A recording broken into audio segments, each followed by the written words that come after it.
ಅವರ ಮರಾಮೋಸವನ್ನು ನಿಲ್ಲಿಸಲಿಲ್ವಾ ಗವರ್ಮೆಂಟ್?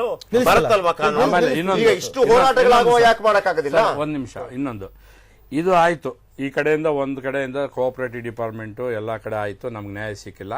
ನಾವು ಮ್ಯಾನೇಜ್ಮೆಂಟ್ ಆಡಳಿತ ವರ್ಗಕ್ಕೆ ಒಂದು ಕೊಟ್ರಿ, ಏನಂತ ಈ ತರ ಇಷ್ಟು ವರ್ಷದಾಗ ಆಯ್ತು ನಮ್ದು ದುಡ್ಡು ಕಟ್ಟಿ, ಮತ್ತೆ ಈ ದುಡ್ಡಿಗೆ ನಮ್ಗೆ ಸೈಟ್ ಸಿಕ್ಕಿಲ್ಲ, ನೀವು ನಮ್ಗೆ ಒಂದು ಕಾನೂನು ವ್ಯವಸ್ಥೆಯಲ್ಲಿ ಅವರಿಗೆ ಹೇಳ್ಬೋದಲ್ಲ, ಅದೇ ಇದು ಒಂದು ಒಂದು ಲೆಟರ್ ಕೊಟ್ರಿ. ಏನ್ ಗೊತ್ತಾ ಸರ್, ನಾವು ಲೆಟರ್ ಕೊಟ್ರಿ. ಇರ್ಲಿ, ಈ ಸಹಕಾರ ಸಂಘದ ವ್ಯವಸ್ಥೆ ಇದೆಯಲ್ಲ, ಹಳೆ ಮನೆಯನ್ನು ಮುರಿದು ಹೊಸ ಮನೆ ಕಟ್ಟಬೇಕು ಅಂದ್ರೆ ಹಳೆ ಕಾನೂನನ್ನು ಮುರಿದು ಹೊಸ ಕಾನೂನು ರಚಿಸಬೇಕು. ಪ್ರತಿಯೊಬ್ಬರಿಗೂ ಕೂಡ ಇವರಿಗೆ ಕಡಿವಾಣ ಹಾಕ್ಬೇಕು ಅಂತಂದ್ರೆ ಬಹಳ ಕಷ್ಟನಾ? ಕ್ರಿಮಿನಲ್ ಕೇಸ್ ಪ್ರೊಸೀಜರ್ ಮಾಡ್ಬೇಕು, ನೀವೆಲ್ಲ ಹೋರಾಟ ಮಾಡ್ಬೇಕು. ಹೌದೌದು. ಈಗ ನೋಡಿ, ನೀವೆಲ್ಲ ನೊಂದವರು ನಿರಂತರ ಹೋರಾಟ ಮಾಡಬೇಕು, ಕಾನೂನಲ್ಲಿ ಹೋರಾಟ ಮಾಡಬೇಕು, ಆಮೇಲೆ ಸರ್ಕಾರದ ಮನವೊಲಿಸಬೇಕು. ಸರ್ಕಾರ ಯಾವ ಮನವೊಲಿಸೋದು? ನೀವು ಮನೆ ಕೂತ್ಕೊಂಡಿದ್ದು ಮನವೊಲಿಸುತ್ತ ಸರ್ಕಾರದ ಪ್ರತಿಭಟನೆ ಕೈಗೊಳ್ಳಬೇಕು. ಸಹಕಾರ ಸಂಘಗಳಲ್ಲಿ ಯಾರೆಲ್ಲ ನೀವೊಂದು ಟೀಮ್ ಮಾಡ್ಕೊಳ್ಳಿ, ಸಹಕಾರ ಸಂಘಗಳು ಯಾರೆಲ್ಲ ಇದೆ ಫ್ರೀಡಂ ಪಾರ್ಕ್ ಅಲ್ಲಿ ಕೂತ್ಕೊಳ್ಳಿ. ಯಾಕೆ ಬರೋದಿಲ್ಲ? ಎಲ್ಲವೂ ಬರ್ತಾರೆ, ಮುಖ್ಯಮಂತ್ರಿಗಳು ಒಂದು ಕೇಳ್ತಾರೆ ಏನಪ್ಪಾ ಸಮಸ್ಯೆ ಅಂತ ಅಂದ್ಬಿಟ್ಟು. ಯಾಕೆ ಕೇಳಲ್ಲ? ಓಟಿಗೆ ಬರೋದಿಲ್ವಾ? ಎಸ್, ಈಗ ಒಂದು ಬ್ರೇಕ್ ತಗೊಳ್ತೀನಿ, ಬ್ರೇಕ್ ಆದ ನಂತರ ಇನ್ನಿತರ ವಿಚಾರಗಳು. ಆದ್ರೆ ಒಂದಂತೂ ಬಹಳ ಸ್ಪಷ್ಟ, ಈ ರೀತಿ ಬಹಳ ಮುಖ್ಯವಾಗಿ BML ನ ಈ ಕರ್ಮಕಾಂಡ ಏನಿದೆ, ಹೌಸಿಂಗ್ ಸೊಸೈಟಿಗೆ ಸಂಬಂಧಪಟ್ಟ ಹಾಗೆ ಯಾರೆಲ್ಲ ಮೋಸ ಹೋಗಿದ್ದಾರೆ ಅವರೆಲ್ಲರೂ ಕೂಡ ಶುಕ್ರವಾರ ಮೈಸೂರಲ್ಲಿ ಸೇರುವುದಾದ್ರೆ ಖಂಡಿತವಾಗ್ಲೂ ಪೊಲೀಸ್ ಕಮಿಷನರ್ ಕಚೇರಿಗೆ ಒಂದು ಮುತ್ತಿಗೆಯನ್ನು ಹಾಕಿ ಅಲ್ಲಿ ಪೊಲೀಸ್ ಕಮಿಷನರ್ ಅವರಿಗೆ ಒಂದು ಮನವಿಯನ್ನು ಸಲ್ಲಿಸಬೇಕು. ಅದಾದ ನಂತರ ಒಂದು ಹೋರಾಟವನ್ನು ರೂಪಿಸಿ ಮುಖ್ಯಮಂತ್ರಿಗಳ ಗಮನಕ್ಕೆ, ಮತ್ತು ಈಗಲೂ ಕೂಡ ಸೆಷನ್ ನಡೀತಾ ಇರೋ ಕಾರಣಗಳಿಂದಾಗಿ ಎಲ್ಲ ಸಹಕಾರ ಸಂಘಗಳ ಬಗ್ಗೆ ಒಂದು ವಿಸ್ತೃತವಾದಂತಹ ಒಂದು ಕಾನೂನು ರೂಪಿಸಬೇಕು ಅನ್ನುವಂಥ ರೀತಿಯಲ್ಲಿ ಈ ಮೋಸ ಆಗ್ತಾ ಇದೆ. ಈ ರೀತಿ ಬಹಳ ದೊಡ್ಡ ಮೋಸ ಆಗ್ತಾ ಇದೆ. ಇದಕ್ಕೆ ಅಂತ್ಯ ಹಾಡೋರು ಯಾವುದು ಅನ್ನುವಂಥದ್ದು, ಅದರ ಬಗ್ಗೆ ಒಂದು ಚರ್ಚೆಗಳಾಗಬೇಕು. ನಾವು ಕೂಡ ಅದನ್ನು ಗಮನ ಸೆಳೆಯುವಂಥ ಪ್ರಯತ್ನವನ್ನು ಮಾಡ್ತೇವೆ. ಈಗೊಂದು ಬ್ರೇಕ್.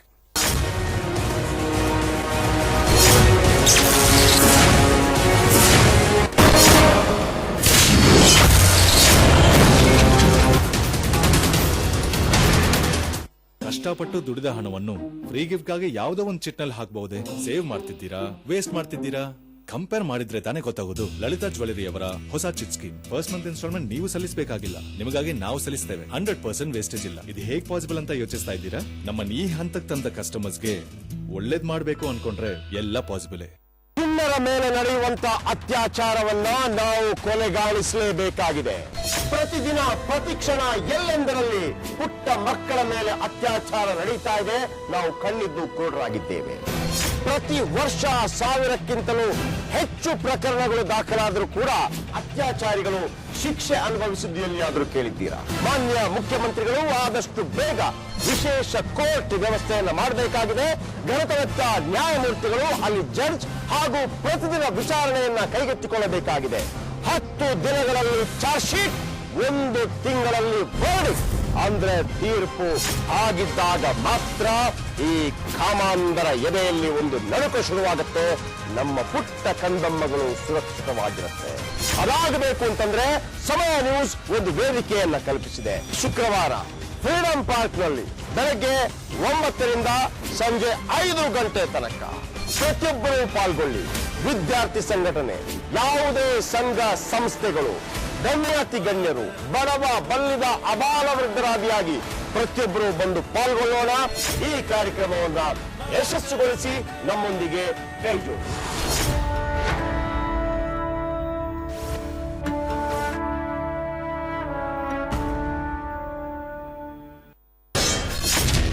ಬಿಟ್ಟು ಹೋದ ಪ್ರಿಯಕರ್ನಿಂದ ಮತ್ತೆ ಪ್ರೀತಿಯ ನಾಟಕ.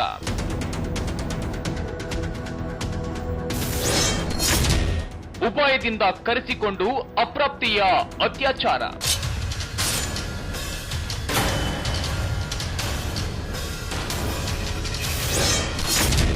ಸ್ನೇಹಿತರನ್ನು ಕರೆಸಿ ಲವರ್ ಜೊತೆ ಸೆಕ್ಸ್ ಮಾಡಿಸಿದ ಕಾಮುಕ.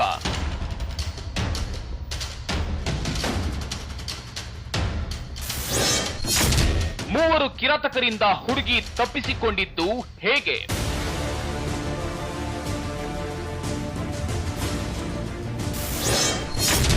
ಲಜ್ಜೆಗೆಟ್ಟ ಲವರ್.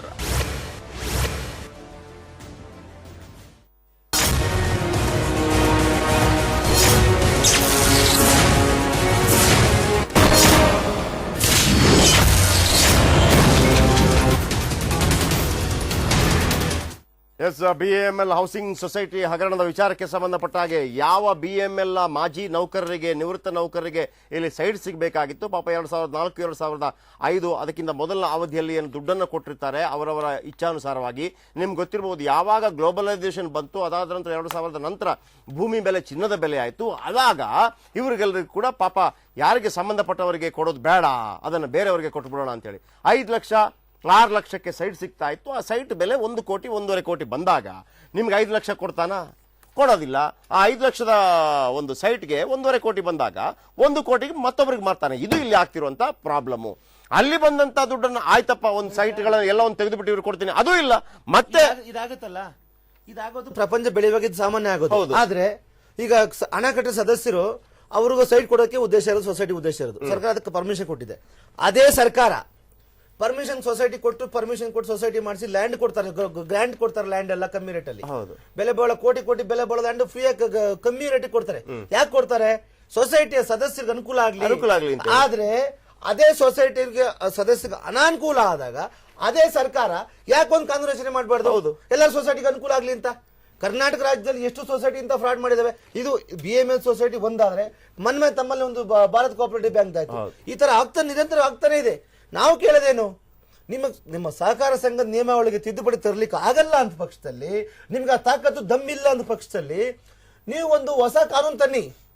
ಏನು ಹೊಸ ಕಾನೂನು ತನ್ನಿ ಅಂದ್ರೆ, ಯಾರು ಸದಸ್ಯತ್ವ ಪಡ್ಕೊಂಡಿರ್ತಾರೋ ಈ ಕೋಆಪರೇಟಿವ್ ಸೊಸೈಟಿ ಸೈಟ್ ಕೊಡ್ಲಿಕ್ಕೆ ಅಂತ ಸದಸ್ಯ ಪಡ್ಕೊಂಡಿರ್ತಾರೋ ಅವ್ರಿಗೆ ಇಷ್ಟು, ಈ ಒಂದು ನಿಗದಿತ ಸಮಯದಲ್ಲಿ ನೀವು ಸೈಟ್ ಕೊಡ್ಲಿಕ್ಕೆ ಆಗಲ್ಲ ಅಂದ್ರೆ ಇಷ್ಟು ಹಣ ವಾಪಸ್ ಕೊಡಿ ಅಂತ ಅವ್ರಿಗೆ ಕಾನೂನು ನಿಯಮಾವಳಿಗಳು ತನ್ನಿ. ಒಂದು ವೇಳೆ ಅವ್ರ ಹಣನ ಸರ್ಕಾರದ ಖಾತೆಗೆ ಜಮಾ ಮಾಡ್ಲಿ, ಅದು ಕೂಡ ಮಾಡಲ್ಲ. ಯಾಕೆ ಅಂದ್ರೆ ಯಾಕೆ ಮಾಡೋದಿಲ್ಲ ಅಂದ್ರೆ, ಒಂದೇ ಒಂದು ವೀಕ್ನೆಸ್, ನಮ್ಮಲ್ಲಿ ಮೋಸ ಆಗಿರೋರಲ್ಲಿ ಸಂಘಟನೆ ಇಲ್ಲ. ಆದ್ರೆ ಮೋಸ ಮಾಡ್ತಾರಲ್ಲ ವ್ಯಕ್ತಿಗಳು, ಅವರಲ್ಲಿ ಸಂಘಟನೆ ಇದೆ. ಫಾರ್ ಎಕ್ಸಾಂಪಲ್ ನೋಡಿ, ಈ ಕುಮಾರ ಜೊತೆ ಕೈ ಜೋಡಿಸತಕ್ಕಂತ ಸುಮಾರು 10-12 ಜನ ಆಡಳಿತ ಸದಸ್ಯರು ಇರ್ತಾರೆ. ಅವರೆಲ್ಲ ಒಗ್ಗಟ್ಟಾಗಿ ನಿರಂತರವಾಗಿ ಸರ್ಕಾರ ಜೊತೆ ಸಂಬಂಧ ಇಟ್ಕೊಂತಾರೆ. ಯಾರಿಗೆ ಎಷ್ಟು ಎಲ್ಲಿ ದುಡ್ಡು ಕೊಡಬೇಕು, ಪರ್ಚೇಸ್ ಮಾಡ್ಬೇಕು ತಾವು ಅಂತೇಳಿ ಆ ಒಂದು ವ್ಯವಸ್ಥೆನ ಪರ್ಚೇಸ್ ಮಾಡಿದ್ರು ಸಹ ಈ ನೊಂದಿರ್ತಕ್ಕಂಥ ವ್ಯಕ್ತಿಗಳು ಯಾವುದೇ ರೀತಿ ಸಂಘಟನೆ ಆಗದಿರನೆ ಇಲ್ಲಿ ಕಾನೂನು ಹೋರಾಟನೂ ಮಾಡಲ್ಲ, ಇಲ್ಲಿ ಒಂದು ಸಾಮಾಜಿಕ ಹೋರಾಟನೂ ಮಾಡಲ್ಲ. ಏನು ಮಾಡಿದ್ರೆ ಸುಮ್ಮನೆ ಕೂತ್ಕೊಂಡು ಸರ್ಕಾರ ಬಂದು ಹೆಲ್ಪ್ ಮಾಡೋದು. ಸರ್ಕಾರ ವಾಲಂಟಿಯರ್ ಮಾಡುತ್ತಾ? ಸರ್ಕಾರ ಕಣ್ಣು ತೆರೆಸ್ಬೇಕು. ನಾವು ನೋಡಿ, ನಾವು ತಾಯಿ ಮಗಳದೇ ಇದ್ರೆ ತಾಯಿ ಆಲೆ ಕೊಡಲ್ಲ. ನಾನು ಹೇಳದೇನು, ಈಗ ಸರ್ಕಾರ ಈಗ ಸೆಷನ್ ನಡೀತಿದೆ, ಹೋಗ್ಲಿ ಸರ್ಕಾರನ ಕೇಳಿ ಇವರು. ಹೌದು, ನಮ್ cooperative society, housing cooperative society ನಮ್ಗೆ ಅನಾನುಕೂಲ ಆಗ್ತಿದೆ. ನೀವು ರೇರಾ ಮಾದರಿ, ಈಗ ರೇರಾ ರಿಯಲ್ ಎಸ್ಟೇಟ್ ರೆಗ್ಯುಲೇಷನ್ ಮಾದರಿ ಏನು ಫ್ಲಾಟ್ ಮತ್ತು ಸೈಟ್ ಕೊಡ್ತೀವಿ ಅಂತ ಮೋಸ ಮಾಡೋರಿಗೆ ನೀವು ಕಡಿವಾಣ ಹಾಕಿದಿರಲ್ಲ, ಅದೇ ರೀತಿನಲ್ಲಿ ಅದೇ ಮಾದರಿನಲ್ಲಿ ಒಂದು ಕಾನೂನು ರೂಪಿಸ್ಕೊಡಿ ಅಂತ ಹೇಳ್ಬಿಟ್ಟು ಮಾಡ್ಲಿ. ಇವ್ರಿಗೆ ಅನುಕೂಲ ಆದಾಗ ಇವರು ಆರ್ಡಿನೆನ್ಸ್ ಮಾಡ್ಕೊಂತಾರೆ, ಆರ್ಡಿನೆನ್ಸ್ ಮಾಡಿ 6 ತಿಂಗಳಲ್ಲಿ ಅದನ್ನ ಕಾನೂನು ಮಾಡ್ತಾರೆ. ಆದ್ರೆ ಇಂಥ ಕೋಆಪರೇಟಿವ್ ಸೊಸೈಟಿ ಅನ್ಯಾಯ ಆದಾಗ ಯಾಕೊಂದು ಆರ್ಡಿನೆನ್ಸ್ ಮಾಡೋ ಸರ್ಕಾರ ಮುಂದೆ ಬರಲ್ಲ? ಅದಕ್ಕೆ ನಾನ್ ಕೇಳೋದೇನು, ಈಗ ನಾವು ವಕೀಲರು ಕೋರ್ಟ್ ಹೋರಾಟ ಮಾಡಬಹುದು, ಮಾಧ್ಯಮದವರು ಅವೇರ್ನೆಸ್ ಮೂಡಿಸಬಹುದು ಅಷ್ಟೇ. ನಾವು ನೇರವಾಗಿ ಸರ್ಕಾರ ಮನೆ ಬಾಗಿಲಿಗೆ ಹೋಗಿ ಕೆಲಸ ಮಾಡ್ಲಿಕ್ಕಾಗಲ್ಲ. ಈ ಕೆಲಸ ಯಾರು ಮಾಡಬಹುದು ಅಂದ್ರೆ ಕೇವಲ ನೀವು ಸರ್ಕಾರ, ಈ ನೊಂದಿರೋ ವ್ಯಕ್ತಿಗಳು ಈ ಒಂದು ಕೆಲಸ ಮಾಡ್ಬೇಕಾಗತ್ತೆ. ಅದಕ್ಕೆ ನಾನು ಇವಾಗ ನೋಡಿ, ಫಾರ್ ಎಕ್ಸಾಂಪಲ್ ಮೈಸೂರು ಕಮಿಷನರ್ ಆಫೀಸ್ಗೆ ಗಮನಕ್ಕೆ ತರ್ತಾ ಇದ್ದೀರಿ. ಹೋಗಿ ಮೈಸೂರು ಕಮಿಷನರ್ ಭೇಟಿ ಮಾಡಿ, ನೋಡಿ ನಿಮ್ಮ ವ್ಯಾಪ್ತಿಯಲ್ಲಿ ಈ ತರ ಒಂದು ಅನ್ಯಾಯ ಆಗ್ತಿದೆ ಅಂತ ಹೇಳಿ ಭೇಟಿ ಮಾಡಿ, ನೀವ್ ಯಾಕೆ ಕೆಲಸ ಮಾಡಬಾರ್ದು? ಅದನ್ನ ನಾನು ಈ ಒಂದು ಸಂದರ್ಭ ತಮ್ಮ ಕರೆ ಕೊಡ್ತಿರೋದು. ಎಸ್, ಖಂಡಿತವಾಗ್ಲು. ಎಸ್, ಅವರೇ, ಈಗ ಇಷ್ಟೆಲ್ಲ ಹೋರಾಟಗಳನ್ನ ಮಾಡಿದ್ರೆ ಸೈಟ್ ಸಿಗಬೇಕು ಅಂತ ಅಂದ್ಬಿಟ್ಟು ನಾವೊಂದು ಪ್ಲಾನ್ ಏನು ಅಂತಂದ್ರೆ, ನಾವೊಂದು ನಿಮಗೆ ಒಂದು ಅವಕಾಶವನ್ನು ಮಾಡಿಕೊಡ್ತಾ ಇರುವಂತದ್ದು ಮೈಸೂರಲ್ಲಿ ಇರುವಂತದ್ದು. ಅಲ್ಲಿ ಹೋಗ್ಬಿಟ್ಟು ಅಲ್ಲಿ ಪೊಲೀಸ್ ಕಮಿಷನರ್ಗೆ ಒಂದು ಮುತ್ತಿಗೆ ಹಾಕೋಣ. ಈಗ 8,000-9,000 ಎಷ್ಟು ಜನ ಇದಾರೋ ಇಲ್ಲಿ ಮೋಸ ಆಗಿರುವಂತವ್ರು, ಮ್ಯಾಕ್ಸಿಮಮ್ ಇದ್ದಿರಬಹುದು. ಎಲ್ಲರೂ ಬನ್ನಿ ಹೋಗೋಣ. ಆಮೇಲೆ ಎಲ್ಲಾ ಏನು ಸಹಕಾರ ಸಂಘಗಳಲ್ಲಿ ಮೋಸ ಆಗಿದ್ದಂತವರು, ಬೇರೆ ಬೇರೆ ಸಹಕಾರ ಸಂಘಗಳೇನಿದೆ, ವಿಧಾನಸೌಧಕ್ಕೆ ಮುತ್ತಿಗೆ ಹಾಕಿ ಯಾರು ಬೇಡ ಅಂತಂದ್ರು ಅಂದ್ರೆ ಗಮನ ಸೆಳೆಯುವಂತ ಪ್ರಯತ್ನ, ಅಥವಾ ಫ್ರೀಡಂ ಪಾರ್ಕ್ ಅಲ್ಲಿ ಕೂತು ಪ್ರೊಟೆಸ್ಟ್ ಮಾಡಿ. ಸರ್, ಈಗ ತಾವು ಹೇಳಿದ್ದು, ನಮ್ಮ ರಾಮಚಂದ್ರ ರೆಡ್ಡಿ ಅವರು ಹೇಳಿದ್ದು, ನಮ್ಮ ವಕೀಲರು ಸರ್ ಹೇಳಿದ್ದು ಎಮೋಷನಲ್ ಆಗಿ ನನಗೆ, ಅದಕ್ಕಂದ್ರೆ ಮೋಸವಾಗಿರೋನಿಗೆ ತುಂಬಾ ಎಮೋಷನ್ ಬರಲೇಬೇಕಾಗುತ್ತೆ. ಆ ಸಂದರ್ಭದಲ್ಲಿ ಫಸ್ಟ್ ಎಮೋಷನ್ ನಂದೇನಂದ್ರೆ, ಒಂದು ಪಬ್ಲಿಕ್ ಸೆಕ್ಟರ್ ಕಾರ್ಮಿಕನಿಗೆ ಯಾವುದೇ ರೀತಿಯಾದ ಒಂದು ಅಡಿಷನಲ್ ಇನ್ಕಮ್ ಅಂತ ಹೆಸರು ಹೇಳಿದ್ರೆ ನೀವು ಅರ್ಥ ಮಾಡ್ಕೊಳ್ಳಿ. ಅಂತ ಇನ್ಕಮ್ ಅಲ್ಲಿ ಯಾವ ಪಬ್ಲಿಕ್ ಸೆಕ್ಟರ್ ಎಂಪ್ಲಾಯಿಗೂ ಆಫೀಸರ್ಗೂ ಆ ಅರ್ಹತೆ ದಾರಿ ಇಲ್ವೇ ಇಲ್ಲ. ಅದೇ ರೀತಿಯಲ್ಲಿ ಆ ಪಬ್ಲಿಕ್ ಸೆಕ್ಟರ್ ಎಂಪ್ಲಾಯ್ಗೆ ಇನ್ನೊಂದು ಹ್ಯಾಬಿಟ್ ಇದೆ, ಏನಂದ್ರೆ ಸಾರ್ ಹೇಳಿದ್ದಂಗೆ 8 hours work, 8 hours relaxation, 8 hours ನಿದ್ದೆ ಹೋಗೋದು 24 hours. ಅದು ಮೇಡೆ ಕಾನ್ಸೆಪ್ಟ್ ಮೇಲೆ ಬಂದ್ಬಿಡ್ತಾರೆ. ಸೊ ಈ ಕಾರ್ಮಿಕರು ಏನಾಗ್ತಾರೆ ಅಂದ್ರೆ, ಕಾರ್ಮಿಕ ಸಂಘದ ಏನಿದೆಯೋ ಆ ಸಂಘದ ಚಟುವಟಿಕೆಗಳಲ್ಲಿ ಅವನು ಬೈಂಡ್ ಅಪ್ ಆಗಿ ನಿಂತು ಬಿಡ್ತಾನೆ. ಹಂಗಾಗಿ ಇವ್ರು ಏನ್ ಮಾಡ್ತಾರೆ ಅಂದ್ರೆ, ಭಯನೂ ಜೊತೆಗೆ ಸೇರಿ ಬರುತ್ತೆ, ನನಗೆ ಅವಕಾಶ ಇರೋದಿಲ್ಲ ಅಂತ ಹೇಳಿ ಅವನೇನ್ ಮಾಡ್ತಾನೆ, ನಮ್ಮ ಕಾರ್ಮಿಕರ ಮಧ್ಯದಲ್ಲಿ ಯಾವುದೋ ಒಂದು ಸಹಕಾರ ಸಂಘ ಮಾಡಿದ್ರೆ ಆ ಸಹಕಾರ ಸಂಘ ನಮ್ಮನ್ನ ಕಾಪಾಡುತ್ತೆ, ನಮಗ್ ಮೋಸ ಮಾಡಲ್ಲ ಅಂತ ನಂಬಿಕೆ ಇಟ್ಕೊಂಡು ಅವನು ದುಡಿದು ಅವನು ಬಡ್ಡಿಗೆ ತಗೊಂಡು ಬಂದು ಕಟ್ಟೋ ಈ ಹಣವನ್ನ ಸುಮಾರು ದಿವಸಗಳಾದ್ಮೇಲೆ ತಾವು ಹೇಳಿರ್ತಾರ, ಈ ಮಧ್ಯದಲ್ಲಿ ಬೂಮ್ ಆದ್ಮೇಲೆ ಎಲ್ರಿಗೆ ಏನ್ ಆಸೆ ಬಂದಿದೆ ಅಂದ್ರೆ, ಇವ್ರಿಗೆ ಯಾಕೆ ನಾವು ಕೊಡ್ಬೇಕು, ನಾವೇ ತಗೋಬಾರ್ದು ಅಂತ ಹೇಳಿ ಎಲ್ಲರ ಕತೆ ಅದುವೇ ಅಲ್ಲ ಸರ್, ಅದ್ರ ಹೆಸರು ಮಾಡ್ಕೊಳ್ತಾ ಇರೋದು. ಅದಕ್ಕೆ ಇನ್ನೆಷ್ಟು ವರ್ಷ ಬದುಕ್ತಾರೆ ಹಂಗೂ ಥಿಂಕ್ ಮಾಡ್ತಾರೆ ಸರ್, ಹಂಗೆ ಥಿಂಕ್ ಮಾಡ್ತಾರೆ. ಅದಕ್ಕೆ ನಾವೇನ್ ಮಾಡಿದ್ವಿ ಅಂದ್ರೆ, 2 ವರ್ಷದಿಂದ ಫಸ್ಟ್ ಬೆಂಗಳೂರು ಸೊಸೈಟಿಯಲ್ಲಿ ಸದಸ್ಯರಾಗಿ ಕಟ್ಟಿರೋರ್ಗೆ ಒಂದು ಸಂಘಟನೆ ಮಾಡಿದ್ವಿ. ನಾನು ಹೇಳೋದು ಪೂರ್ತಿ ಕೇಳಿ ಸರ್. ಅಲ್ಲ, ನೀವು ಏನ್ ಕೇಳಿದ್ರು ಪ್ರಯೋಜನ, ನೀವು ಅದೇ ಕಥೆಯನ್ನು ವಾಪಸ್ ಹೇಳ್ಬೇಕಂತ. ಏನ್ ಮಾಡ್ಬೇಕು ನೀವು? ಈಗ ಸೆಷನ್ ನಡೀತಿದೆಯಲ್ಲ, ಬನ್ನಿ ಒಗ್ಗಟ್ಟಾಗಿ. ಹೌದು. ಮೂರು ಸೊಸೈಟಿಗಳ ಸಂಘಟ ಯಾರು ವಂಚಿತರಾಗಿದ್ದರು, ಕೇವಲ ವಂಚಿತರಾಗಿರೋರಲ್ಲ, ನಿಜವಾಗಿ ನಿಮಗೆ ಮಾನವೀಯತೆ ಧರ್ಮ ಇದ್ರೆ ನೀವು ನಿಮಗೆ ಪಾಸ್ ನಾನು ಮಾಡಿಸ್ಕೊಡ್ತೀನಿ, ಅವರು ಬರಬೇಕು ಒಳಗೋಗ್ಲಿಕ್ಕೆ. ಬನ್ನಿ ವಿಧಾನಸೌಧ ಒಳಗೋಗ್ಲಿಕ್ಕೆ ಪಾಸ್ ನಾನು ಮಾಡಿಸ್ಕೊಡ್ತೀನಿ. ಆ ಸಬ್ಜೆಕ್ಟ್ ಅಲ್ಲಿ ಏನ್ ಕೇಳಿ ಅಂದ್ರೆ, ಬಂದು ನೋಡಿ ನಮ್ಗೆ ಈ ತರ ಮೋಸ ಆಗಿದೆ, ನನಗೆ 70 ವರ್ಷ ಆಯ್ತು, 20 ವರ್ಷ ನಿರಂತರ ಹೋರಾಟ ಮಾಡ್ಕೊಂಡ್ ಬಂದಿದ್ದೀನಿ, ದಯಮಾಡಿ ಸರ್ಕಾರ ಕಣ್ತೆರೆದು ನಮಗೆ ಒಂದು ನನಗೂ ನ್ಯಾಯ ಕೊಡದಲ್ದೆ ಅಂತ, ನನ್ನ ಮುಂದಿನ ಪೀಳಿಗೆ ಈ ತರ ಕಷ್ಟ ಆಗ್ಬಾರ್ದು ಅಂತೇಳಿ ಸರ್ಕಾರ ಒಂದು ಸುತ್ತೋಲೆ ಹೊಡಿಸ್ಲಿ. ಸುತ್ತೋಲೆ ಹೊಡಿಸಿದ್ಮೇಲೆ ನೀವು ಅದನ್ನ ಕಾನೂನು ರಚನೆ ಮಾಡ್ಲಿ. ನೀವೆಲ್ಲ ಕೇಳ್ಕೊಳ್ಳಿ, ಆಯ್ತು ನಿಮ್ಗೆ ವಯಸ್ಸಾಗಿದೆಯಪ್ಪ, ನಿಮ್ಗೆ ಬೇಡ, ಮುಂದೆ ನಿಮ್ಗೆ ನಿಮ್ಮ ಮಕ್ಕಳು ಅಥವಾ ನಿಮ್ಮ ಮೊಮ್ಮಕ್ಕಳು ಇದೇ ಕಷ್ಟ ಅನುಭವಿಸ್ಬೇಕಾ? ಅದಕ್ಕೆ ಸರ್, ಅದಕ್ಕೆ ನಾನು ಹೇಳೋದನ್ನ ಪೂರ್ತಿ ಕೇಳಿಲ್ಲ. ಲಾಸ್ಟ್ ವ್ಯೂ 27th ಇದೇ ಸಮಯ ವಾಹಿನಿ ಅವರು ನಮ್ಮ ಹೋರಾಟನ ಪ್ರಾರಂಭವನ್ನು ತೆಗೆದುಕೊಂಡು ಬಂದು 5ನೇ ತಾರೀಕಿಗೆ ತಾವೇ ನಮಗೊಂದು ಮಾದರಿ ತೋರಿಸಿದ್ರು. ಮತ್ತೇನು ನಾವು ಸಂಘಟನೆ ಮಾಡ್ಲಿಕ್ಕೆ ಎಲ್ಲ ಜನನ್ನ ಗುಂಪು ಸೇರಿಸ್ತಾ ಇರುವಾಗ ಆ ಗುಂಪಿಗೆ ಈಗಿನ ಕಾಲದಲ್ಲಿ ನಿದ್ದೆ ಹೋಗ್ತಾ ಇದ್ದಾರೆ. ತಟ್ಟಿ ಎಬ್ಬಿಸಬೇಕು, ಸದಸ್ಯರಿಗೆ ತಟ್ಟಿ ಎಬ್ಬಿಸಬೇಕು, ಅದು ನಾವು ಮಾಡ್ತಾ ಇದೀವಿ ಸರ್. ಕೇವಲ ವಂಚಿತ ಸದಸ್ಯರಲ್ಲ ಮುನತ್ತಮ್ ಅವರೇ, ಯಾರು ಮೋಸ ಹೋಗಿದ್ದಾರೆ ಅವ್ರು ಮಾತ್ರ ನೀವು ಕರೀಲಿ, ಯಾರು ಜಾಸ್ತಿ ಜನ ಬರೋದಿಲ್ಲ. ಅವ್ರಿಗೆ ಹೇಳ, ಈಗ ಯಾರು ಹಾಲಿ ಸದಸ್ಯರಿದಾರಲ್ಲ ಅವರ ಒಂದು ಸಹಕಾರ ತಮ್ಗೆ ಬೇಕಾಗುತ್ತೆ. ಕೇವಲ ವಂಚಿತರು ಮಾತ್ರ ನೀವು ಜೊತೆ ಹಾಕೊಳ್ಬೇಕು, ತುಂಬಾ ಕಷ್ಟ ಆಗುತ್ತೆ ಇಲ್ಲಿ ಎಲ್ಲ ಸೊಸೈಟಿಯವರು. ಆಮೇಲೆ ಕೇವಲ BMS ಸೊಸೈಟಿ ಸಹಕಾರ ಸಂಘ ಸದಸ್ಯರು ಮಾತ್ರ ಅಲ್ಲದೇನೆ ಸಮಗ್ರವಾಗಿ ನೀವು ಒಂದು ಪೇಪರ್ ಪಬ್ಲಿಕೇಶನ್ ಕೊಡಿ. ಯಾರು ನಮ್ಮ ರಾಜ್ಯದ ವ್ಯಾಪ್ತಿನಲ್ಲಿ ಯಾವುದೇ ಸಹಕಾರ ಸಂಘಗಳಿಂದ ಮೋಸ ಆಗಿದ್ದೀರೋ ನಮ್ಮನ್ನು ಬಂದು ಭೇಟಿ ಮಾಡಿ, ನಾವೆಲ್ಲ ಸಂಘಟಿತ ಹೋರಾಟ ಮಾಡೋಣ. ನಮ್ಮ ಮುಂದಿನ ಪೀಳಿಗೆ ಆದ್ರೂ, ಅಟ್ಲೀಸ್ಟ್ ಮುಂದಿನ ಪೀಳಿಗೆ ಆದ್ರೂ ನಾವೊಂದು ಒಳ್ಳೆ ಮಕ್ಕಳು ಹುಷಾರಿರ್ತಾರೆ, ಫೇಸ್ಬುಕ್ ಅಲ್ಲೆಲ್ಲ ಮಾಡ್ಲಿಕ್ಕೆ ಆಗುತ್ತೆ. ಫೇಸ್ಬುಕ್ ವಾಟ್ಸ್ಆಪ್ ಅಲ್ಲಿ ಒಂದು ಕರೆ ಕೊಡಿ. ಹೌದು ಸರ್, ವಕೀಲರ ಆಂಗ್ಲಲ್ಲಿ ಮಾತಾಡ್ತಾರೆ, ಒಂದು ಸಾಮಾನ್ಯ ಆಂಗ್ಲಲ್ಲಿ ಸ್ವಲ್ಪ ಮಾತಾಡಿ. ಈ ಸರ್ಕಾರಕ್ಕೆ ಒಂದು ಸಾಮಾನ್ಯ ಜನಕ್ಕೆ ಎಲ್ಲಾನು ಒಮ್ಮೆ ಯಾವ ಒಮ್ಮಸ್ಸು ಬರೋದಿಲ್ಲ. ನಾನು ಸ್ವಲ್ಪ ಮಾತಾಡಕ್ ಬಿಡಿ ಸರ್, ಅಡ್ಡ ಮಾತಾಡಿದ್ರೆ ನನ್ನ ವ್ಯೂಸ್ ಪೂರ್ತಿ ಬರಲ್ಲ.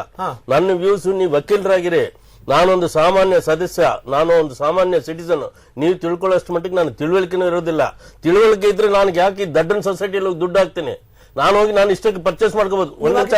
ಒಂದ್ ನಿಮಿಷ ದಯವಿಟ್ಟು ನಮ್ಮನ್ನ ಬಿಡಿ, ಅಲ್ದೇ ಇದ್ರೆ ಇದು ವಿಷಯ ಬರಲ್ಲ, ನೀವು ಅಡ್ಡ ಮಾತಾಡಿ. ಎರಡನೇದಾಗಿ ನಾನು ಪದೇ ಹೇಳ್ತೀನಿ, ಪ್ರತಿಯೊಬ್ಬ ಕಾರ್ಮಿಕನಿಗೂ ಈ ಕೇಂದ್ರ ಸರ್ಕಾರದಲ್ಲಿ IT ಡಿಪಾರ್ಟ್ಮೆಂಟ್ ಹೇಳಿ ಫಾರ್ಮ್ 16 ಕೊಟ್ಟು ನಿನ್ನ ವರ್ಷಕ್ಕೆ ಆದಾಯ ಎಷ್ಟು ಅಂತ ಹೇಳಿ ನಮ್ಮ ಕಾನೂನು ಪ್ರಕಾರ ತಗೊಳ್ತಾ ಇದ್ದಾರೆ. ಆ ತರ ತಗೊಂಡವರು ನನ್ನ ಜೊತೆಗೆ ಅಪಾಯಿಂಟ್ಮೆಂಟ್ ಆಗಿರೋ ಒಬ್ಬನಿಗೆ ನೀವೀಗ ಹಿಂಗ್ ಹೇಳ್ತಿರುವಾಗ ಮುಖ್ಯಮಂತ್ರಿ ಓಡ್ಕೊಂಡ್ ಅಲ್ಲ ಬರಲ್ಲ ಸರ್, ಅವನ ಮೇಲೆ ಒಂದು ತಗೊಳಕ್ ಆಗಲ್ವಾ? ಈ ಸರ್ಕಾರ ಅದನ್ನ ಮಾಡಕ್ ಆಗಲ್ವಾ? ಅಂದ್ರೆ ನಾವು ಹೋರಾಡಿದ್ರೆ ಮಾತ್ರ ಸರ್ಕಾರ ಸರ್ಕಾರ ಏನಕ್ಕೆ ಸರ್? ಅಯ್ಯೋ ನೀವು ಹೋರಾಟ ಮಾಡಿ ಸರ್, ಸರ್ಕಾರ ಏನಕ್ಕೆ ನಮ್ಗೆ ಅದೇ ಪ್ರಶ್ನೆ ಅದನ್ನೇನೆ ಕೇಳಕ್ಕಿದೀವಿ ಸರ್. ಅದನ್ನ ಕೇಳಕ್ಕಿರುವಾಗ ಅವರನ್ನು ಸ್ವಲ್ಪ ಅವ್ರು ಮಾಡುವಾಗ ನಾನು ನನ್ನ ಜನರು ಸೇರಿಸಿ ಮಾಡ್ತೀನಿ. ಯಾರು ಬರಲ್ಲ ಸರ್, ಯಾರು ಬಂದ್ರೆ ನಿಮ್ಗೆ ನೀವು ಹೋರಾಟ ಮಾಡಿದ್ರೆ ಬರ್ತಾರಷ್ಟೇ. ನಿಮ್ಮ ಮಕ್ಕಳ ಮುಖಾಂತರ ಮಾಡ್ಬೇಕು. ಪುಣ್ಯತ್ ನಂಬರ್ ಹೇಳ್ತೀನಿ, ನಾವು ತಾವು ಹೇಳೋದು ಫುಲ್ ಕೇಳಿಸ್ಕೊಡಿ. ಈಗ ನೀವು ಕಾನೂನು ಹೋರಾಟ ಮಾಡಿದ್ರಿ, ನಿಮ್ ಕಾನೂನು ಹೋರಾಟ ನಿಮ್ಗೆ ಜಯ ಸಿಕ್ಲಿಲ್ಲ, ನಿಮ್ಗೆಲ್ಲ ನಾವು ಅಪನಂಬಿಕೆ ಬಂತು, ಕೋರ್ಟ್ಗಳು ನಮ್ಗೆ ಸರಿಯಾಗಿ ನೋಡ್ಕೊಡೋದಿಲ್ಲ ಅಂತ. ಇಡೀ ಅದು ಕಾನೂನು ಮಾಡ್ಕೊಟ್ರೆ ಕಾನೂನು ಕೋರ್ಟ್ ಕೊಡೋದು ನಿಮ್ಗೆ. ಕಾನೂನು ಮಾಡೋದು ಯಾರು? ಕಾನೂನು ಮಾಡೋದು ಸರ್ಕಾರ. ಸರ್ಕಾರ ಏನ್ ಮಾಡ್ಕೊಟ್ಟಿರುತ್ತೆ ಕಾನೂನ, ಅದನ್ನ ಕೇವಲ ನ್ಯಾಯಾಲಯಗಳು ಅದನ್ನ ಒಂದು ಪಾಲನೆ ಮಾಡ್ತಾವೆ ಅಷ್ಟೇ. ಸ್ವಂತ ಕಾನೂನು ರಚನೆ ಮಾಡೋ ಅಧಿಕಾರ ಸರ್ಕಾರ ನ್ಯಾಯಾಲಯಗಳಿಗಿಲ್ಲ. ನೀವು ತಪ್ಪು ಅಭಿಪ್ರಾಯ ಪಡ್ಕೊಬೇಡಿ. ಆದ್ರೆ ಕಾನೂನ ಮೀರಿ ಏನು ಕೆಲವು ಆಕ್ಟಿವಿಟೀಸ್ ಮಾಡ್ತಾರೆ, ಅದನ್ನ ನಿಯಂತ್ರಣ ಮಾಡ್ಲಿಕ್ಕೆ ಏನ್ ಮಾಡ್ಬೇಕು, ನೀವು ಹೋರಾಟ ನಿರಂತರ ಮಾಡ್ಬೇಕು. ಕೇವಲ ನನ್ಗೆ ಆಗಿದೆ ಅಂದ್ರೆ ಯಾರು ಬಂದು ನೋಡ್ತಾರೆ ಮರು ನಿಮ್ಗೆ? ಯಾರು ಅಕಸ್ಮಾತ್ ಏನಾದ್ರು ನಿಮ್ಮ ಒಂದು ಒಳ್ಳೆ ದೊಡ್ಡ ಏನು ಹೋರಾಟಗಾರರಾದ್ರೆ ಒಂದು ಬೇಜಾರು ಮಾಡ್ಕೊಂಬೇಡಿ, ಅಕಸ್ಮಾತ್ ಸತ್ತಾಗ ಒಂದು ಸಂತಾಪ ಸೂಚನೆ ಮಾಡಕ್ಕೂ ಬರೋದು ಕಷ್ಟ ಆಗಿದೆ ಇವತ್ತು. ಅದು ಕಷ್ಟ. ಅಂತೋದ್ರಲ್ಲಿ ಟೈಮ್ ಇಲ್ಲ, ಟ್ರಾಫಿಕ್ ಜಾಮ್, ಅವಶ್ಯಕತೆ ಇಲ್ಲ, ಎಲ್ಲರೂ ಸಾಯ್ತಾರೆ.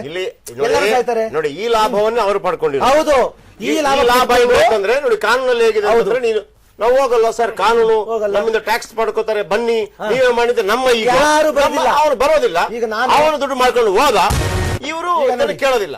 ವಾಹಿನಿ ಮುಖಾಂತರ ಇಷ್ಟು ನಿಮ್ಗೆ ಸಪೋರ್ಟ್ ಸಿಕ್ಕಿದೆಯಲ್ಲ, ಒಂದು ವೇದಿಕೆ ಸಿಕ್ಕಿದೆಲ್ಲ ಮಾತಾಡ್ಲಿಕ್ಕೆ.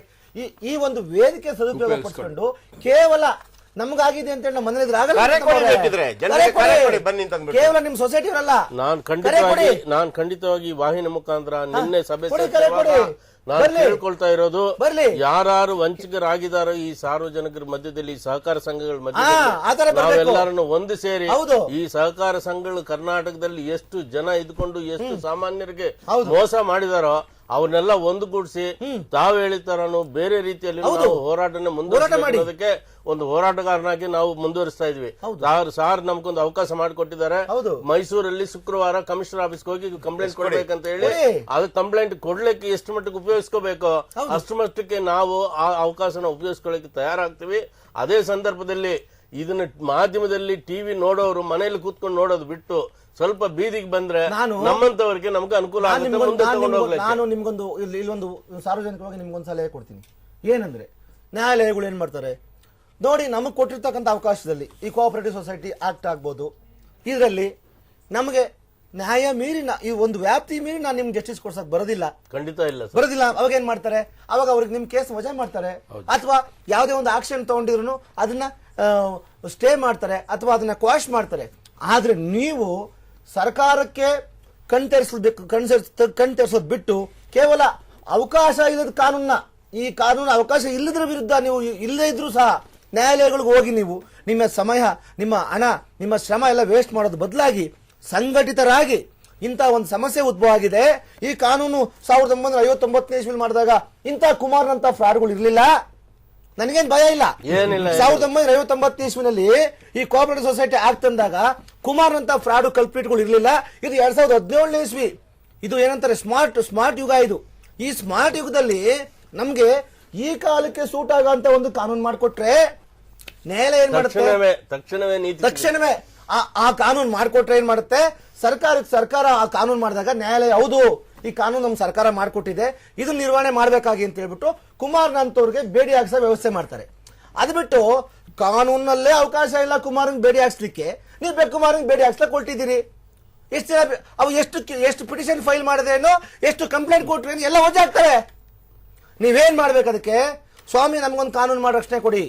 ಈಗ ಕೊಲೆ ಈಗ ನೋಡಿ, ಒಂದು ಯಾವ್ದೋ ಹೆಣ್ಮಕ್ಳಿಗೆ ಹೆಣ್ಮಕ್ಳಿಗೆ ಒಂದು ಅತ್ಯಾಚಾರ ಆದ್ರು ಅಂದ್ರೆ ಅದಕ್ಕೊಂದು ಪೋಕ್ಸೋ ಕಾಯ್ದೆ ಅಂತ ಮಾಡ್ತೀರಾ? ಮಾಡಿ ನಿರ್ಭಯ ಅದಕ್ಕೆ ಮಾಡ್ಲಿಕ್ಕೆ ಸರ್ಕಾರ ಭಾರಿ ಅರ್ಜೆಂಟ್ ಆಗಿದೆ. ಆಮೇಲೆ ಯಾವ್ದೋ ಒಂದು ಬೇರೆ ಹೆಣ್ಮಕ್ಳು ತೊಂದರೆ ಆದ್ರೆ ಅದಕ್ಕೊಂದು IPC ಅಮೆಂಡ್ಮೆಂಟ್ ತರ್ತೀರಾ? ಅಲ್ಲ ಸ್ವಾಮಿ, ನಮ್ಮ ಕರ್ನಾಟಕ ರಾಜ್ಯದಲ್ಲಿ ಸಾವಿರಾರು ಕೋಆಪರೇಟಿವ್ ಸೊಸೈಟಿಗಳು ಮೋಸ ಮಾಡ್ತಿದ್ದಾರೆ. ನೀವೇ ಕಾನೂನು ತಂದಿದ್ರಿ? ಯಾವ ಕಾನೂನು ತಿದ್ದುಪಡಿ ಕಾನೂನು ತಂದ?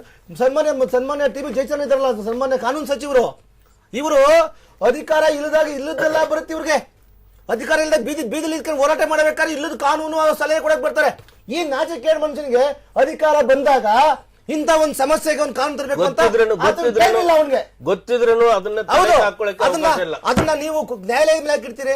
ಅದನ್ನ ನೀವು ನ್ಯಾಯಾಲಯದ ಮೇಲೆ ಹಾಕಿರ್ತೀರಿ. ಕಾನೂನು ಅವಕಾಶ ಇಲ್ಲದ್ನ ಅಲ್ಲ, ನಾನು ಹೇಳಿ ಕೇಳಿಸ್ಬಿಡ, ಕಾನೂನಲ್ಲಿ ಅವಕಾಶ ಇಲ್ಲದ್ನ ನೀವು ಕಾನೂನು ಕೊಡು ಅಂದ್ರೆ ಎಲ್ಲಿ ಬರುತ್ತೆ ಕೊಡ್ಲಿಕ್ಕೆ? ಕಾನೂನು ಮಾಡೋರು ಯಾರು, ಕಾನೂನು ಕೊಡೋರು ಯಾರು? ಕಾನೂನು ಕೊಡೋರು ಓಟ್ ಹಾಕೋರು ಯಾರು? ನೀವೇ. ನೀವು ಓಟ್ ಹಾಕ್ಬೇಕಾದ್ರೆ ನಿಮ್ಮ ಹತ್ರ ಬಂದು 2,000-3,000 ದುಡ್ಡು ತಗೊಂಡು ಓಟ್ ಮಾಡ್ತೀರಲ್ಲ, ಅದಕ್ಕೆ ಕೇರ್ಲೆಸ್ ಮಾಡ್ತಾರೆ. ಬಿಡ್ರಿ, ನಾನು ದುಡ್ಡು ಕೊಟ್ಟು ಗೆದ್ದಿಲ್ವಾ ಅಂತಾರೆ. ನೀವು ಬನ್ನಿ ಸಂಘಟಿತರಾಗಿ ಹೋರಾಟಗಾರ, ಕೇವಲ ಒಂದು ಹೋರಾಟ ಮಾಡ್ತೀವಿ ಅಂತ ಹೇಳೋದಲ್ಲ, ಹೋರಾಟ ಮಾಡಿ ತೋರಿಸಿ ಜಯ ಗಳಿಸಬೇಕು. ನೋಡಿ, ಫಾರ್ ಎಕ್ಸಾಂಪಲ್ ನೋಡಿ, ತಮಿಳುನಾಡಲ್ಲಿ ಜಲ್ಲಿಕಟ್ಟುಗೋಸ್ಕರ ಎಷ್ಟು ಹೋರಾಟ ಮಾಡಿದ್ರು, ಯಾವ ತರ ಜಯ ತಗೊಂಡ್ರು. ಆದ್ರೆ ಅದೇ ನಮ್ಮ ಕರ್ನಾಟಕದಲ್ಲಿ ಕಂಬಳ ಹೋರಾಟ ಮಾಡಕ್ ಹೋದ್ರೆ 108 ಕಾನೂನು ಇದಾವೆ, ಚೌಕಟ್ಟಿದಾವೆ ಅಂತ ಮಾತಾಡ್ತಾರಲ್ಲ ಇವರು. ಇದಕ್ಕಿಂತ ಬೆಸ್ಟ್ ಎಕ್ಸಾಂಪಲ್ ಬೇಕಾ ನಿಮ್ಗೆ? ಇದಕ್ಕಿಂತ ಬೆಸ್ಟ್ ಎಕ್ಸಾಂಪಲ್ ಬೇಕಾ ನೀವು ಹೋರಾಟ ಮಾಡ್ಲಿಕ್ಕೆ? ನಾವು ನಿಮ್ಗೆ ವಕೀಲರಾಗಿ ಅಥವಾ ಕೋರ್ಟಿಂದ ಆಗ್ಲಿ ನಾವು ನಿಮ್ಗೆ ಹೋರಾಟ ಮಾಡ್ಲಿಕ್ಕೆ ಹೇಳ್ಬೇಕಾ, ಇಲ್ಲ ಕಾನೂನು ಇರೋದು ಮಾತ್ರ ಜಾರಿಗೊಳಿಸೋದು ಹೋರಾಟ ಮಾಡ್ಬೇಕಾ ನಾವು? ಸರ್ ನಾವು ಹೋರಾಟಕ್ಕೆ ಸಿದ್ಧವಾಗ್ತೀವಿ ಸರ್. ಯಾಕಂದ್ರೆ ನೀವು ಸಾರ್ ಹೇಳಿದಂಗ ಅಳುವ ಮಗನೇ ಹಾಲು ಕುಡಿಯಕ್ಕೆ ಬರೋದು. ನಾವು ಹಳ್ಳಕ್ಕೆ ಇದೀವಿ. ಈಗ ವಯಸ್ಸಾಗಿ ನಮ್ಮಂತವ್ರು ಹೋರಾಟ ಮಾಡಕ್ಕೆ ನಮ್ಮ ಜೊತೆಗೆ ಯಾರು ವಂಚಕರಾಗಿದ್ದಾರೆ ಅವರೆಲ್ಲ ಮುಂದೆ ಬರ್ಬೇಕನ್ನೋದಕ್ಕೆ ಈ ಅವಕಾಶ ಮಾಡಿಕೊಡ್ತಾ ಇದ್ದಾರೆ. ನಾವು ಕಮಿಷನರ್ ಆಫೀಸ್ಗೆ ಹೋಗೋಕ್ಕಾಗ್ಲಿ ಇವ್ರಿಗಾಗ್ಲಿ ನಂದು ಒಂದು ವೈಯಕ್ತಿಕವಾದ ಅದಂದ್ರೆ ಸರ್ಕಾರ ಕಡೆಯಿಂದನೂ ಇರೋ ಕಾನೂನು ನಾನು ನಿಮ್ಗೊಂದು ಚಾಲೆಂಜ್ ಮಾಡ್ತೀನಿ ಕೇಳಿ. ಒಂದ್ ನಿಮಿಷ ಮರತ್ಮವ್ರೆ, ಯಾಕಂದ್ರೆ ನಾನು ಮಾಡ್ದಾಗ ನೀವು ಉಪಯೋಗಿಸ್ಕೊಬೇಕು. ಈಗ ಒಂದು ಕೆಲಸ ಮಾಡಿ, ಕೇವಲ ನಿಮ್ಮ BMS ಸೊಸೈಟಿ ಮಾತ್ರ ಅಲ್ಲ, ಕರ್ನಾಟಕದಲ್ಲಿ ಎಷ್ಟು ಸೊಸೈಟಿಗಳು ಇರ್ತವೆ, ಅಷ್ಟು ಸೊಸೈಟಿ ನಿಮ್ಮಂತವ್ರು 100,000 ಜನ ಸಿಗ್ತಾರೆ ನಿಮ್ಗೆ. ನನ್ನ ಪ್ರಕಾರ ಲಕ್ಷಾಂತರ ಜನ ಸಿಗ್ತಾರೆ ನಿಮ್ಗೆ. ನೀವೆಲ್ಲ ಒಟ್ಟಿಗೆ ಸೇರಕ್ಕಾಗತ್ತಾ? ಆಗೋದಿಲ್ಲ. ಆದ್ರೆ ಸೇರ್ಬೇಕು. ಯಾವ ತರ ಸೇರ್ಬೇಕು? ಈಗ ವೇದಿಕೆ ಕಲ್ಪಿಸ್ಕೊಟ್ಟಿದ್ದಾರೆ. ನೀವು ದಿನಾಂಕ ನಿಗದಿ ಮಾಡಿ, ಇಂಥ ಕಡೆ ಸೇರೋಣ, ನಾವು BMS ಸೊಸೈಟಿಯವರು, ನೀವು ಯಾವ್ದೋ ಸಮ್ ಎಕ್ಸ್ ಸೊಸೈಟಿಯವರು, ಯಾವ್ದೋ ಸೊಸೈಟಿಯವರು, ಯಾವ್ದೋ HCL ಸೊಸೈಟಿಯವರು, ಯಾವ್ದೋ ಒಂದು ಸೊಸೈಟಿ ನೋಡಿ,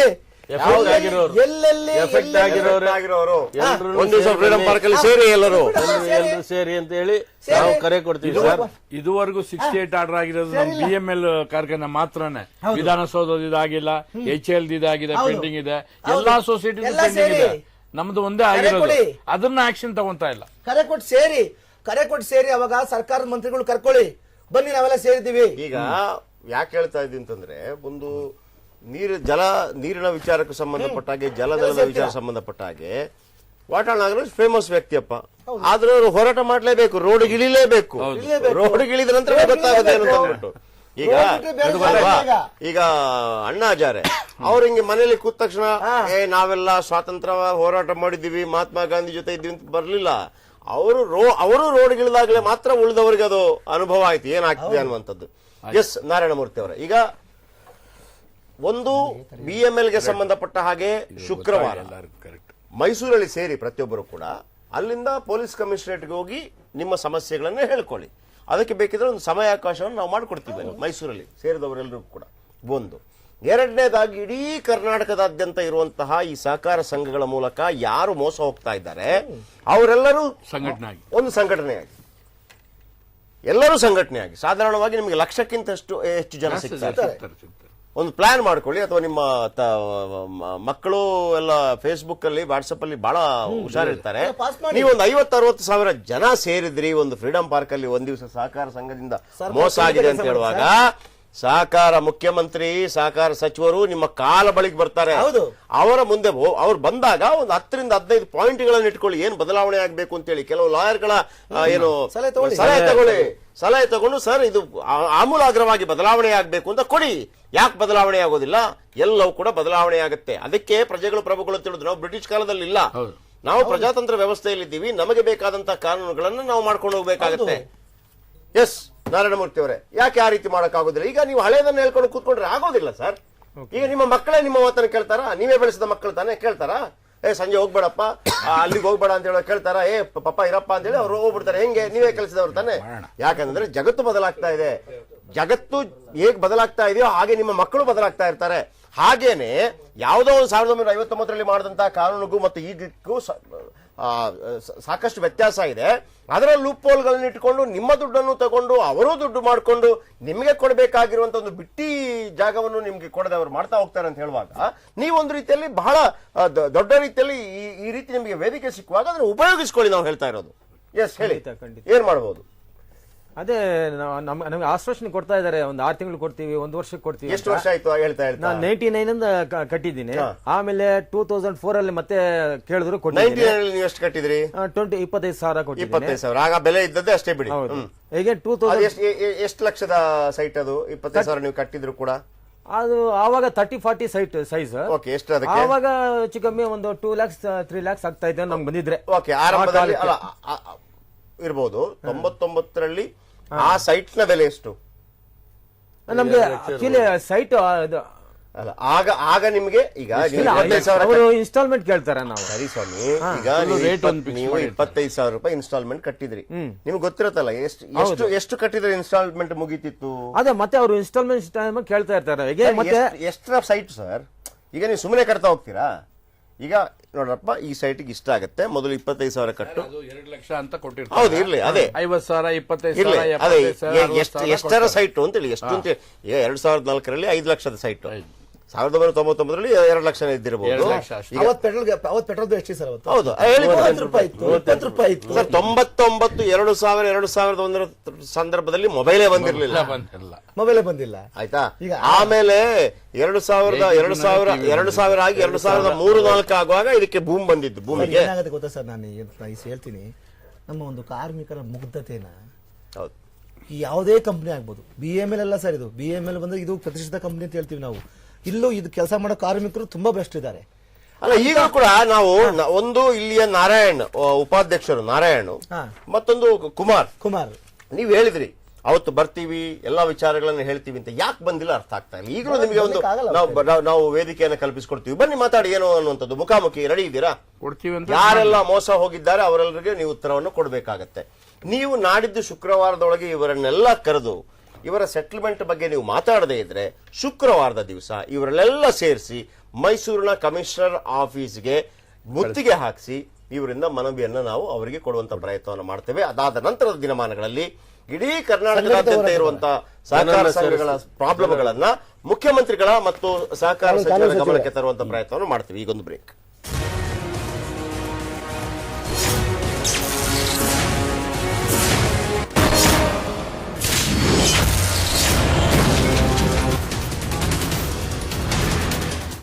ಕಷ್ಟಪಟ್ಟು ದುಡಿದ ಹಣವನ್ನು ಫ್ರೀ ಗಿಫ್ಟ್ಗಾಗಿ ಯಾವುದೋ ಒಂದು ಚಿಟ್ನಲ್ಲಿ ಹಾಕಬಹುದೇ? ಸೇವ್ ಮಾಡ್ತಿದ್ದೀರಾ, ವೇಸ್ಟ್ ಮಾಡ್ತಿದ್ದೀರಾ? ಕಂಪೇರ್ ಮಾಡಿದ್ರೆ ತಾನೇ ಗೊತ್ತಾಗೋದು. ಲಲಿತಾ ಜ್ಯುವೆಲರಿ ಅವರ ಹೊಸ chit scheme. First month instalment ನೀವು ಸಲ್ಲಿಸಬೇಕಾಗಿಲ್ಲ, ನಿಮಗಾಗಿ ನಾವು ಸಲ್ಲಿಸ್ತೇವೆ. 100% ವೇಸ್ಟೇಜ್ ಇಲ್ಲ. ಇದು ಹೇಗ್ ಪಾಸಿಬಲ್ ಅಂತ ಯೋಚಿಸ್ತಾ ಇದ್ದೀರಾ? ನಮ್ಮನ್ನ ಈ ಹಂತಕ್ಕೆ ತಂದ ಕಸ್ಟಮರ್ಸ್ಗೆ ಒಳ್ಳೇದ್ ಮಾಡ್ಬೇಕು ಅನ್ಕೊಂಡ್ರೆ ಎಲ್ಲ ಪಾಸಿಬಲ್.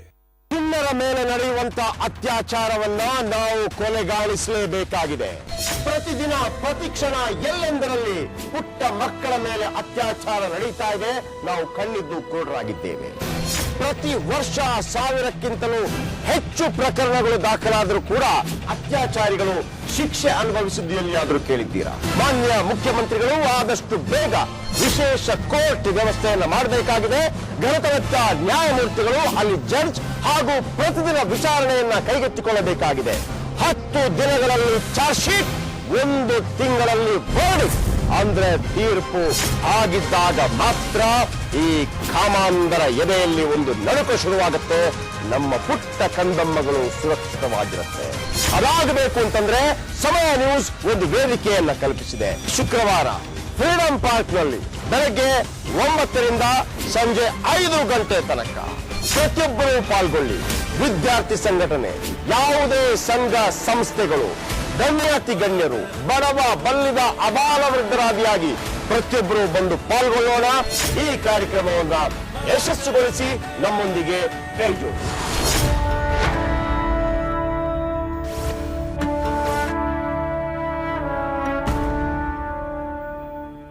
ಜ್ಯೋತಿಷದಲ್ಲಿ ಸಂಖ್ಯಾಶಾಸ್ತ್ರ ಯಾಕೆ ನೋಡ್ಬೇಕು? ಅದರ ಮಹತ್ವವೇನು? ಜಾತಕ ಸರಿ ಇದ್ರು ಜೀವನ ಯಾಕೆ ಸರಿ ಇಲ್ಲ? ನೆರಳಂತೆ ಜೊತೆಗಿರುವುದು ಜನ್ಮ ಸಂಖ್ಯೆ ಅಂತ ನಿಮಗೆ ಗೊತ್ತಾ? ನೇಮ್ ಚೇಂಜ್ ಮಾಡಿದ್ರೆ ಫೇಮ್ ಸಿಗುತ್ತಾ ಅಂತ ಡೌಟ್ ಇದೆಯಾ? ಜನ್ಮ ನಕ್ಷತ್ರ ನೋಡಿ ಹೆಸರಿಟ್ರು ನಿಮಗೆ ಯಾಕೆ ಸಕ್ಸಸ್ ಸಿಗ್ತಾ ಇಲ್ಲ? ನಿಮ್ಮ ಮಕ್ಕಳಿಗೆ ಜನ್ಮನಾಮನ, ಸಂಖ್ಯಾಶಾಸ್ತ್ರನ? ಈ ಎಲ್ಲಾ ಪ್ರಶ್ನೆಗಳಿಗೂ ಒಂದೇ ಪರಿಹಾರ, ಅಕ್ಷರ ಸಂಖ್ಯಾ ಭವಿಷ್ಯ. ವೀಕ್ಷಿಸಿ ಸೋಮವಾರದಿಂದ ಶುಕ್ರವಾರವರೆಗೂ ಬೆಳಿಗ್ಗೆ 9:30ಕ್ಕೆ ಅಕ್ಷರ ಸಂಖ್ಯಾ ಭವಿಷ್ಯ.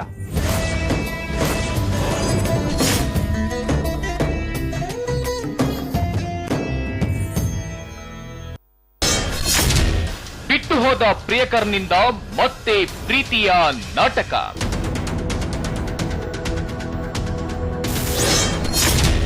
ಉಪಾಯದಿಂದ ಕರೆಸಿಕೊಂಡು ಅಪ್ರಾಪ್ತಿಯ ಅತ್ಯಾಚಾರ.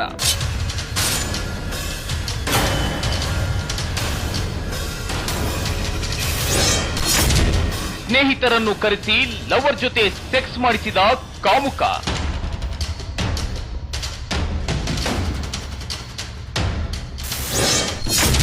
ಮೂವರು ಕಿರಾತಕರಿಂದ ಹುಡುಗಿ ತಪ್ಪಿಸಿಕೊಂಡಿದ್ದು ಹೇಗೆ?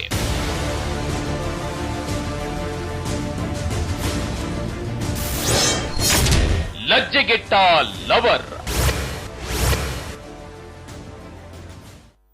ಪಾಕಿಸ್ತಾನದ ನಿದ್ದೆಗೆಡಿಸಿದ ಮೋದಿ ವಾರ್ ಪ್ಲಾನ್. ಮೂಲೆ ಮೂಲೆಯಿಂದ ಸಿಡಿದೇಳಲಿವೆ ಫೈಟರ್ ಜೆಟ್ಸ್. ಯುದ್ಧ ವಿಮಾನಗಳು ಹಾರಲು ಬೇಕಿಲ್ಲ ರನ್ವೇ. 13 ಹೆದ್ದಾರಿಗಳೇ ಆಗಲಿವೆ ಟೇಕ್ ಆಫ್ ಲ್ಯಾಂಡ್. ಎಲ್ಲೆಲ್ಲಿ ನಿರ್ಮಾಣವಾಗ್ತಿವೆ ಗೊತ್ತಾ ಹೈಫೈ ಹೈವೇಗಳು.